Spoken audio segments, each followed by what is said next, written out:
So if you don't know, there has been a Discord Q&A, and that basically means we put the questions to the devs. The devs have replied. They've actually replied back to my question. And do you know what? There's some interesting answers. There's some copy and paste answers, which is not necessarily unusual. Now, I am doing this live, so if you do watch this on YouTube, just know I filmed it live on twitch.tv/JOdyssey. So we're just going to go through the questions and we'll talk about it. Some of this stuff we already know, right? So the first question's about, we can't actually see the question. I'm not going to go look at the question, but Corey says, zone up levels and new zone are actively in the exploration phase. Okay, that's not that interesting. We kind of knew that. There's some really interesting stuff when it comes to the roadmap, for sure. They say updating POIs with more mechanics and challenges are part of the ongoing zone up levels. If we do get an expansion, I hope it is literally not just this. I hope it is this, because an expansion with just zone up levels would be pretty damn sad. Now, the next question I think we'll see about the Coral Divide and when we should actually get them. And it says this is their first time doing a preview of in-development content like Coral Divide as part of the live game, and we wanted to allow enough time to iterate on the feedback. I think this question is basically saying, like, having the PTR, well, not having the PTR, but having Coral Divide be live and then taking it away and then bringing it back and all this kind of stuff, ultimately it's felt a little bit unsatisfying. So they're going to look at the feedback in the future. The next question was, well, I actually don't know what the question was, but it says, we are looking at further improvements here. I think they must be talking about the M3 rewards. I think the mutation, GOG, and cash rewards didn't meet our intended goals. No crap, like we literally could have told you that as soon as we saw it. It was basically M3 rewards where you would get, well, one, you need GOG, and which they actually talk about addressing in a minute. The rewards are just crap. It's like a random 725 item that might not even be 725. It's up to 725. Absolute garbage. Anyway, it looks like they're going to improve these items, and more importantly, decoupling the crafting requirement from both raid and mutation. So basically saying you'll be able to craft it without doing the raid and the mutation, which I think, well, without doing the raid, obviously you have to do the mutation if you want the reward from M3, which makes sense. I think that's reasonable. I mean, I don't know why they released it in such a dog crap state, to be honest with you. Then they say, when is the next content or roadmap? This is actually a very, very, very interesting question, a very interesting answer, because they say this: our goal is ahead of each season to provide players with an updated look at the living roadmap. So this is why they called it a living roadmap. They called it a living roadmap because we're going to see it and they're going to update it probably every season. So they originally presented it in December, and obviously things are going to get updated, and they want to keep you updated in various different stages of development. We intend to have more information on content drop updates next month. So they said there's going to be a dev video next month. Next week would be very good, which I presume will be around about the middle of April, which will be when they're going to tell us about the next season, and also when they're going to show us the roadmap updated, which is very interesting. An updated roadmap, a roadmap every 3 months. Is this huge new content? We are actively looking at improving mutation rewards, specifically around the mutation raid cache by reducing crafting costs. Okay, this is the M3 change. Yeah, we kind of already know that. Next one's about the free-for-all zone. We do not currently have any planned updates here, but it's something we'll eventually revisit. It kind of sounds like they do have plans for the free-for-all zone, because I'm pretty sure one of the answers subsequently after this talks about the free-for-all zone. But yeah, I don't know what they're doing. Oh, it says chests are scarce in high population servers. I mean, it's very easy to get your coconut in the PvP free-for-all zone, and I don't know if they should really bother changing it, because I'm not sure how well it would go. But apparently, big news here, by the way. New survival potions are coming out in Season 8, obtained through the Arcana profession. That right there is potentially huge. We're going to get new potions. Now, my worry about that is that the regeneration serum currently right now is completely pointless, right? It's not as good as the regeneration potion, and therefore it is not that useful. So I don't know why they're not just reworking that potion, but apparently we're going to get a survival potion is like a health potion. There'll be something that, like, you know, I don't exactly know it, but a new health type of potion, one that will keep you alive. Technically, I guess they could also include, like, you know, oak flesh and stuff like that, but we don't know. But it's coming in Season 8, and it's going to be updated through the Arcana profession. So get leveling your Arcana if you want to be making the mana. That's money. I don't know why I said it like that. There are currently no plans to make the PvP seasonal server permanent. I'm assuming somebody was like, we like the server. But though you may see some of the ideas and functionality from the PvP server being used both in the Prime game and other seasonal servers, which does confirm other seasonal servers. However, my question is, will you get rid of the other seasonal servers, because the idea of seasonal servers, because I think they're bad. I don't know what that question was, and I don't want to click it because it would change it, so I'm just going to ignore that question. Scheduling is always a challenge, but we appreciate the desire for more expeditions and working on nailing down the details. Yeah, like we've not had an expedition now since when was it? Savage Divide? I was actually Glacial Turn, I think. Glacial Turn in December 2023. We've not had a 5-man dungeon since then. That's actually pretty wild when you think about it like that. We do not have any plans for cross-transfer, region transfers. If that changes, we'll be sure to communicate it. I don't know. Like, I think they got rid of that because of console, is what I would assume. People are going to get normal coconuts, by the way. If you're not, yeah, that's a whole drama in itself, which I'm just going to gloss over right now. Scheduling is always a challenge. That's literally the same answer that we saw before, and I don't understand the question. Apparently, they're going to create some more feminine sets. That's good for all the ladies out there. They should be coming this year. I'm guessing that might be a hint of what you could expect. They talk about how the Void Gauntlet is overpowered. So Void Blade right now is pretty strong, but it doesn't sound like they're planning on immediately correcting this. I generally think that the balance in New World is often good, but they're not very quick at addressing it. So here they say Voidblade has gone back and forth from being lackluster to being too strong, possibly because of the tracking. So they're going to look at ways to correct this, and this could be through homing, translation, which I'm assuming is just like the translation of animations, target lock, or other ways. Now, they do mention target lock in a bit, so you should keep an eye on this. They better not touch your Void Blade. I think they're going to touch your Void Blade. You know, I think that's getting a straight up nerf. They do say, yes, we think raids are well suited to Aeternum and plan to do more in the future. Yeah, but once every year raid is a little bit sad. Like, yes, it's nice that they're going to do raids, but once every year is just a little bit sad. The new roadmap is going to come next month. I don't know what the question was, because they're not loading, because Discord is whatever. In the upcoming release, we'll have a good amount of balance changes. Now, this is interesting. We're going to get some new perks and some new gems. Now, I wonder if these gems are going to be like base gems, or are they going to be rune glass? That's going to be interesting. But we're going to get new perks and new gems, and that sounds like that's coming in the next season, actually. So that's, you know, kind of exciting. So the next one here, they're talking about how we're actively working on the next weapon. They're excited about it, and it's definitely one we've seen players ask for in the past, but we're not ready to talk about it yet. Players that they've seen ask for in the past, is it actually daggers? What do you guys think? I think it might be. There's a chance that that's daggers. It could very easily be daggers. I've not seen anybody. I mean, some people have asked for like a lightning gauntlet or something. Could be pistols. It could be pistols. Either way, that's coming. I would assume that that's going to come in the expansion. I would assume that's coming in the expansion. Do you want pistol or daggers, right? People have asked for every conceivable weapon. Yeah, but you wouldn't like, somebody's asked for a scythe, right? But I don't think the majority of people haven't asked for a scythe. It could be anything. It could be a one-handed mace. Yeah, I mean, I doubt it though. They wouldn't say if it was melee or ranged. So yeah, but we have a new weapon coming, and it's one that you're excited about, potentially. Among our future plans, we're planning a revamp of invasions to vary up spawns to provide more variety, as opening up invasions in a queuable mode.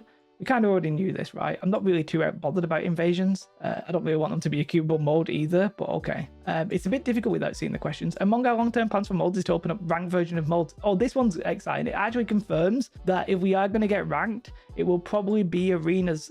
They would be the first mode they would start with. And I agree, like arenas would make sense, but they want to make sure that they got the right reward, the right progression and stuff like that. I mean, you do have to do it correctly.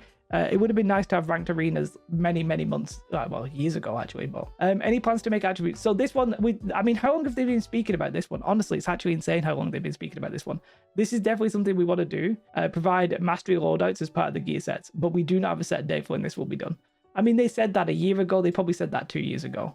So they wanted to, the way they elaborate on this one, our answer would have been to add attributes and mastery loadouts into the gear sets, which would make perfect sense, by the way, and easily, so you could easily swap out builds. Like, you know, I want to change build. It's just going to change my attributes. Boom, perfect. Now, the worrying thing with this question is that they said this was something that we wanted to push for an internal game jam, but they didn't have time. So they wanted to just mess around with it. I guess that's how development works, but to me that just sounds so weird. But yeah, it is what it is. Also, this is a huge one. The material converters are coming back in season 8.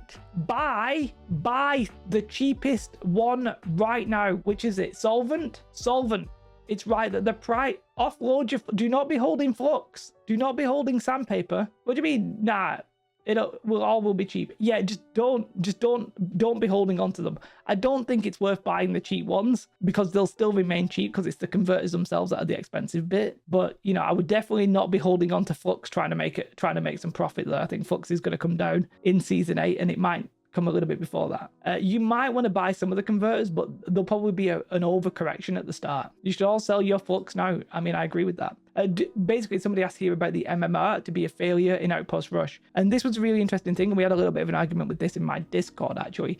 They said the tricky thing with the MMR is that it can lead to longer queues and, you know, if they're very strict with creating the matches. Currently, they prioritize lower queue times, which does have the benefit, which reduces some of the benefit of the MMR, which can lead to a wider range of MMR in the same match. So just to explain, when they use MMR in Outpost Rush, there's effectively two goals. What they wanted to do was they wanted to have all the best players all in the same Outpost Rush and all the crap players all in the same Outpost Rush. Obviously with different like tiers of crap and good and stuff like that. But also, once you have all the good players or all the bad players, they want to make it so that each side is about equal. So there was two different things. And what they've basically done is that they've turned down the one where they actually create it based on strength.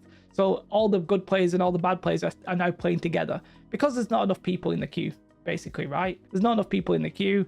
It's not really working. It was extending the queues. They have added the thing. Well, let's just read it there. So if you doubt me, it says, however, we do still try to balance the teams based on the MMR. So they ask, that is the important bit. And that's all it should really need. And they talk about how they added it based on your personal contribution. If I'm honest, this doesn't feel like it really works. But maybe it does. We've not seen any information about stomps or non-stomps. Maybe that does work. Maybe it doesn't work. There's no real way for me to actually know. I don't really know what they can do here. They just need to make this bit work. That's all they really need. The next question was about aim lock. And they say we're going to continue to evaluate aim lock and balance changes surrounding it. Aim lock was introduced to help controller players compete with mouse and keyboard, but it's quite strong right now. Yes, there are people re-wazzing, probably zimming, all different kinds of like shenanigans. The magnetism when you use the controller is obviously insane and needs to be nerfed, but you know, they have plans to weaken it while turning the other mode. So what I suspect they're going to do is they're going to weaken the magnetism, but maybe turn on aim assist, maybe up that potentially, maybe not, maybe we'll have to wait and see. Is the flail being updated? The strength scaling weapons, very challenging with the flail. The life staff is an incredibly powerful weapon. This is a whole giant question about just the flail, and my man Josh is like, yes, I'll go on an essay about this. I'm guessing it's challenging because if you have it too strong with the flail, it can buff the life staff. If you have it too weak, so I don't really know what the takeaway from this one is. They're leaning into, for example, if leaning into tanking, the tanking would be stronger, but maybe healing and damage would be slightly reduced. They're talking about like what to use it for. I think it's a very difficult weapon to get right. You know, right now the flail is not really used that much, so there you have it. Use ChatGPT and dumb that answer down for me.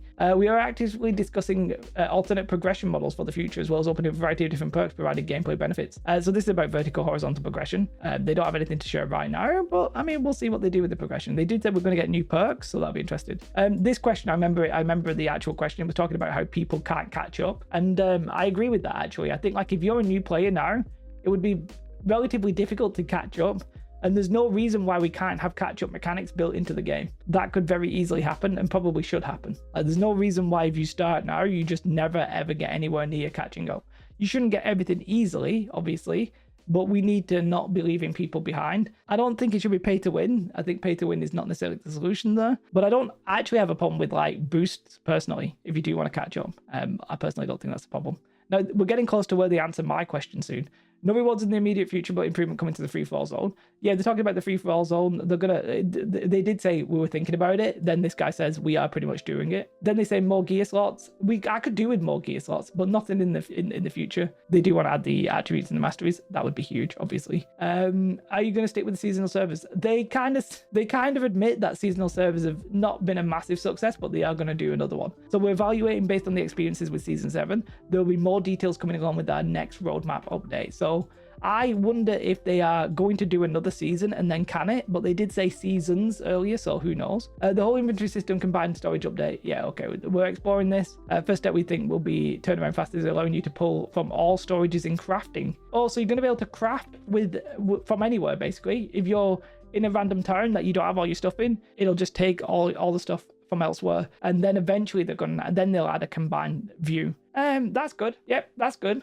That's a good change. It's a good start. I mean, it doesn't seem, I mean, from a layperson's point of view, it doesn't seem that hard to do that, but I'm a layperson, so I don't really know what I'm talking about. But that would be very good. Just being able to craft from anywhere. That would be a good change. I think that would be a good change. That would be a huge W. Now, they answer my question. Now, if I'm honest, my questions were a little bit harsh. I was maybe a little bit grumpy when I asked them. My question was basically, the first question is, are we really going to vertical? Are we really going to have horizontal progression? Because I think the best part of progression was when we had the worm. Like, my favorite progressions have always been when we've had vertical progression. And I think horizontal progression in New World, just to call a spade, is bad. Like, I don't think it's ever been that interesting. New perks are kind of okay, but then are you making people change the gear? But it's not really a good enough reason to want to change your gear. But they said, gradually enjoy the progression around the raid. I absolutely love the progression around the raid. New World is a hybrid of vertical progression and horizontal progression. Yeah, I know, but I kind of disagree. It should be. We're currently looking in detail at our progression model through endgame focus lens. So maybe we are going to get, I mean,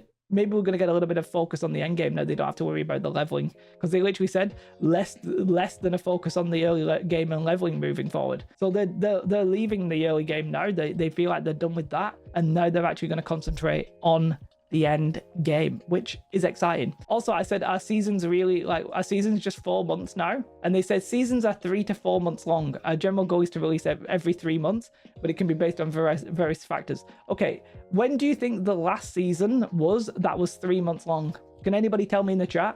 When do you think the last season was that was 3 months long? Because I'll tell you, well, technically it was season 6 to season 7. Technically the one we just had. But beyond that, okay, I kind of trolled you there. Before that, when was it?